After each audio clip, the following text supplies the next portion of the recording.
Munti ka na kayo magkita ni Emma? Shh! Kung magulo, lakas ng boses mo, ah. Baka marinig ni Rom na nandito si Emma sa Pilipinas. Emma is back? No, tita. Oh, come on, Georgia. Huwag ka na mag-deny. Hindi pa naman kami bingin ni Madam, no? Ano? At saka hindi naman dapat eh. Wala namang dahilan kung bakit ipaglilihim niyo sa akin na nandito siya. Right, Georgia? Now tell me honestly.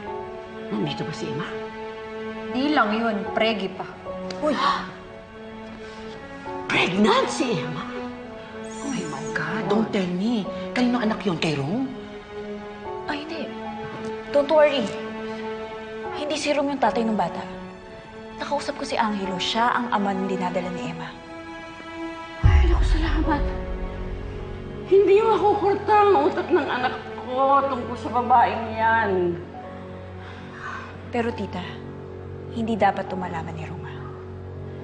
Kasi kapag nakita niya si Emma, baka isipin niya siya yung ama ng dinadala ni Emma. Kaya dapat hindi sila magkita. I know. Kaya hindi niya dapat malaman na buntis. Yes, Buntis? Oh, sino buntis? Oh, kanina ka pa ba dyan? Kararating ko lang. Tingnan mo na, buntis, Selma, buntis ka? Hindi. Sexy-sexy ko. Hindi, yung kaibigan ko. Buntis din pala. Naawa nga kami kasi iniwan siya nung nakabuntis sa kanya. Oo, Sir Rom, kaya nga sinasabi ko nga dito kay Georgia. Ang swerte niya kasi hindi mo tinatalikurin yung mga responsibilities mo. Yeah. Ikaw, baka ikaw ang buntis. Okay, sige, pupunta muna ako kay Chandler. May meeting kami. Babalik ako, ha? Okay, bye-bye. San? Muntik na tayo dun.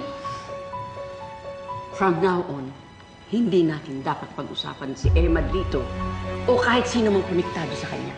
Lalo na, hindi dapat malaman ni Rom na nandito at buntis pa. Yes, Madam. And Georgia is right. Hindi makakabuti sa ating lahat na magkita si Emma at si Rom. Lalo na buntis yung babaeng yun.